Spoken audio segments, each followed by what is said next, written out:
So I promised our activity today would be something that could get you outside.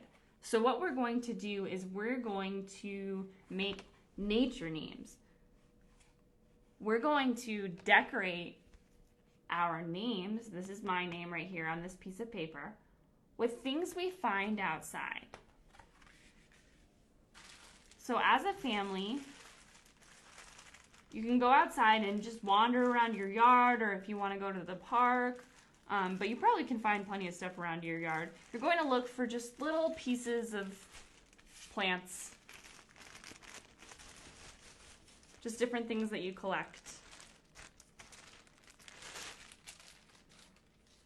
This is a great time to talk about all the different kinds of plants there are, to notice how they feel, how they look, their colors, how they smell. I hadn't realized how many different kinds of grasses and plants grew in my yard until I wandered around and tried to collect some things for this activity. So this can be pretty fun. Once you have a good-sized collection of stuff, keep it in a Ziploc bag or a paper bag. Bring it in and lay it out on the table like I've done here.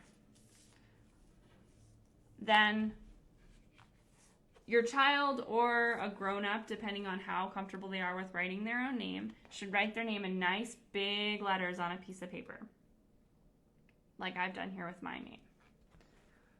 If your child is pretty young and they're just starting to get letters, then this is also a great way to teach particular letters. So maybe rather than writing their name, if you don't think they're ready for that yet, you can write a couple of letters on a piece of paper. Maybe we can do the letter O, like our letter of today, letter O, or the first letter of their name, big and small. So that's kind of up to you. And if your child's pretty confident with their name, maybe you want to do a different word. Maybe you want to do their full name or somebody else's name or a new word that they're starting to learn. Because this is going to be a way to explore, in a tactile way, letters and words. So once you've got the word of your choice or the letter of your choice written, we're just going to spread a thin layer of glue over the letters. So again, if your child is ready for this and they just want to squeeze, again, not a lot of glue, just a light bit of glue all along the letters. If you want to give your child a little bit more control, so not as much glue gets used, you can also squeeze some glue into a small paper cup or a plate or something like that, and then give your child a paintbrush or a popsicle stick or even like a stir stick, and just have them trace the letters and glue that way. You really don't need a lot. This is a great time to talk about using just a little bit of glue. All right. So now I've got my name all covered up with glue. And now comes the fun part. I get to go through all of the cool things I found outside on my nature walk and decorate my name with them. So I'm going to look for things that are about the same length and the same shape as the letters. So I'm looking at my letter F, and I think this shoot that I found will be really good for the first part of my letter F. So I'm just going to lay that down on top of my letter F on the glue. Just press it down and hold it a little bit so it sticks. Now I have to find some pieces to make the other parts of my letter F. Well, I have these cattails. I think these would be perfect. Let me use these. Stick those down. Kind of let you see what I'm doing here. There's my letter F. So now I would move on to my letter R to see if I can find some shapes that work with my letter R. Not sure. Oh, I have this little piece of a dandelion. I think I can rip off the bottom of that and make this work. Yeah. And now I need something that I can curve. Maybe I'll use this leaf that's already kind of curvy.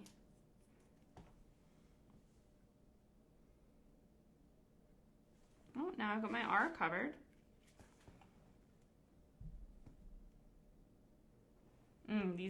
All these different leaves smell so good. They smell like being outside.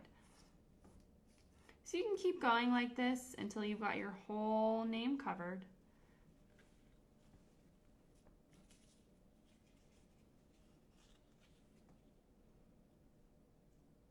You can be creative with it. There's my A. All right, so there's my first 3 letters. I'll let you all get to it. But if you do make your nature name and you want to share a picture of it in the comments, we'd absolutely love to see it. And then you'll have a nice piece of art that you can maybe put in your room or hang on your wall.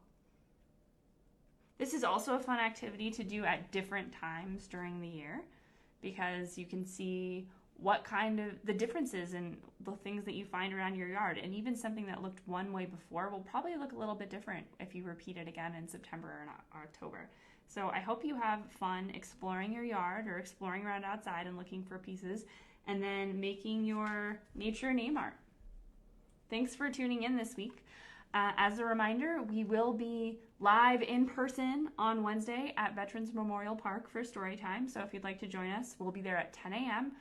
We'll be gathering again in the park, and we are asking that families try and bring a blanket or something to sit on. Just one, because the grass can often be kind of dewy and we don't really want wet butts, but also it'll help for us to keep 6 feet of physical distance between members of different households, and that'll help keep everybody safe and healthy while we're attending Storytime together. So we'd love to see you there again next Wednesday, 10 a.m., Veterans Memorial Park. If something happens that the weather is not so great, we will meet here in the large meeting room at the library, and we'll try and make an announcement about that the night before, or at least the morning of, on Facebook and on our website. And you can always give us a call to check that out as well. Otherwise, next Saturday, we'll be back here doing virtual story time at 11 a.m., the usual time. So if that's been working for you, you're welcome to keep joining us for those. Thanks so much for tuning in today, and hope to see you next week, or hope to see you on Wednesday in person. Have a great day and time exploring outside.